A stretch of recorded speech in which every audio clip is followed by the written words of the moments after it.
So after a couple weeks of steaming the frames and bending them around the station molds, I'm up to the last one.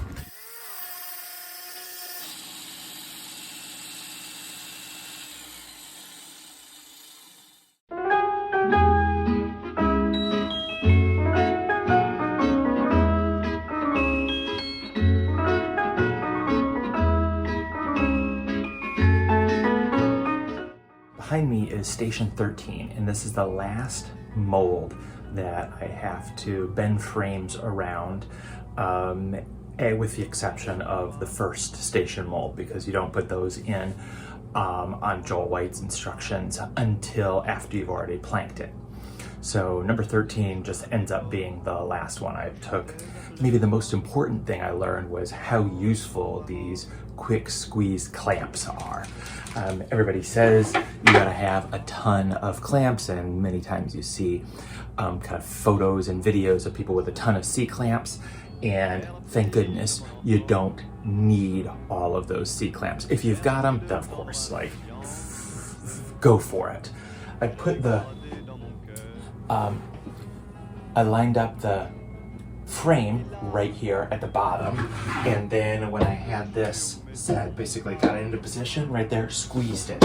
With that squeezed, then I could bend it over this curve, and then somewhere up here after the curve, I could put a second clamp. Sometimes second clamp would really be enough. In some cases, it would probably be more useful to have three. Maybe one here somewhere in the curve, and then one here somewhere near the end. With three quick squeeze bar clamps, like basically you can get things into position and they'll hold. Basically with quick squeeze, you could get something bent in like 30, 45 seconds or a minute, something along those lines. When that's accomplished, then you can secure it however you please. I started out by kind of drilling like a 5/8 hole with this kind of spade bit, and I would basically drill them in about the same locations as I had the clamps. 3 or 4 was about what I found. One down here, really below the shear line. Here, either one in the curve or one on either side of the curve or the turn of the bilge, and then maybe one up here. And to fasten those, at the outset I started with some kind of rebar wire. While those were useful, I actually found that zip ties were more useful, specifically in my case, because when I had those little kind of twists poking up, since my boat is being stored out in the backyard, or the frames are being stored out in the backyard on my construction platform, they were poking up and they're kind of under tarps, and so it would catch the tarps, and it was super annoying. That didn't happen with zip ties. So I would say, depending on your circumstances, zip ties might be better for you. A couple things that I had to do away with, or choices that I made or would make differently. One is these kind of braces or clamps down at the bottom. They were fine to hold things in position as long as there was like no wind. They're not enough if there's wind, especially if you're doing this outside, or if there's like a high traffic area through your workshop. And so basically what I'm going to do is kind of go back and take those off, or put on the back side kind of half a 2x4, like a 2x2 or something along those lines, to give it a little more reinforcement. Of course, I'm going to use battens and a couple of rib bands, but you need something basically, unless these are real heavy duty brackets down at the bottom, then it's kind of not enough. Something different from Maynard Bray's book, I was like, geez, maybe I should make some draw dogs, these kind of like nails that are bent to kind of hold these in position. I mean, that feels now so antiquated and unnecessary. And basically the spring clamps, or bar clamps in a couple of cases, and zip ties or the rebar wire was more than enough. Don't worry about draw dogs. That's extremely old school. I guess if you're that type and you wanna use that, then go for it. People recommended to me or cautioned that finding straight grain pieces of the white oak is important, and I think I had the most success or the least delamination when I had the straightest grain possible, but it's not possible to have perfectly straight grain, or there's so much waste and so much expense implied and related to that I'm not that confident that it's worth it. But you'll see when I'm cutting the wood, I'm kind of like cutting from some edges of what were really plain sawn in order to get the parts where the grain was vertical and the grain was kind of long and straight.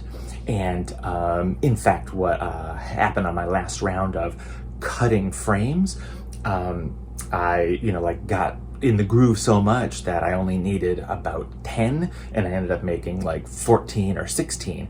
And that actually is kind of think worked well for me, because it's going to allow me to replace a couple of the frames that, I could have done better. Here's an example. You can see where the grain just twists out of the line of the cut. You can see this grain is pretty straight and pretty long here on this end, and then it gets a little wobbly down at the very end. Right? Down at this end, real different story. Starts out fairly nice and straight here, but it's really kind of waving, and that gives you a sort of a chance for like delamination.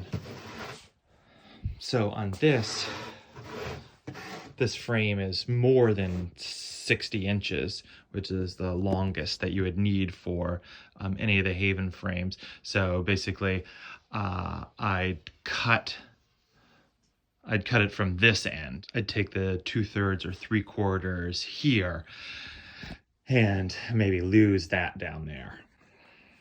And I think that would give me the best chance of a clear, straight, easy, enduring bend that lasts. There was probably 25% failure over the course of this, but I've got enough wood that I'm going to be able to take care of it. And let me tell you, 44, once I get this guy done, I'll have 42 of 44 frames bent. That's a lot. And, that's one of the kind of interesting features of the Haven and the Herreshoff is that there's so many station molds, which is not necessary for most other boats, and like very few boats this small. That's part of the charm of the Haven and the Herreshoff, the 12.5s. And so I needed the practice, and it took a while. It was kind of annoying. And I've been working at this for probably like 3-4 weeks almost. And at some point I was like, geez, I still got 10 to go. That gives me more control points. And so that's a kind of a challenge or a nice feature, or both a feature and a bug of the 12.5, that there's so many molds and so many frames to create. If you have a problem or an error on one, it's not going to mess up the whole thing, or it has a much smaller effect on the overall shape of the boat and so forth.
can see my setup.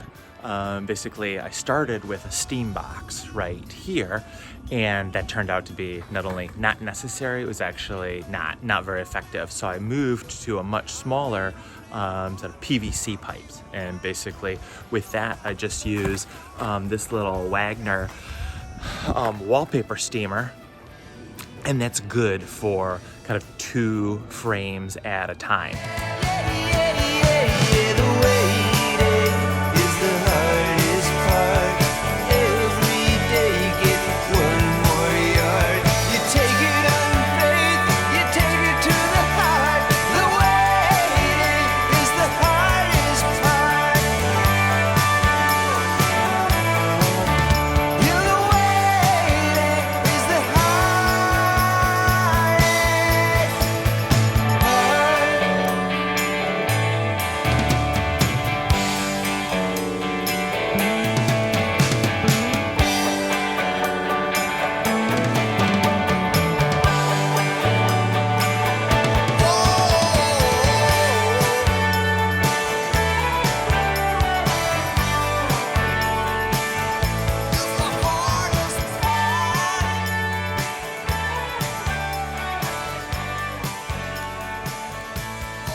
Here I am back outside at the construction platform and developing the construction jig, and I'm putting the molds back in place with the frames. So what I've got to do is kind of line the battens up and fair this, and then start measuring for the timbers. Those 2 tasks will be the next priority on the Nettlesome project.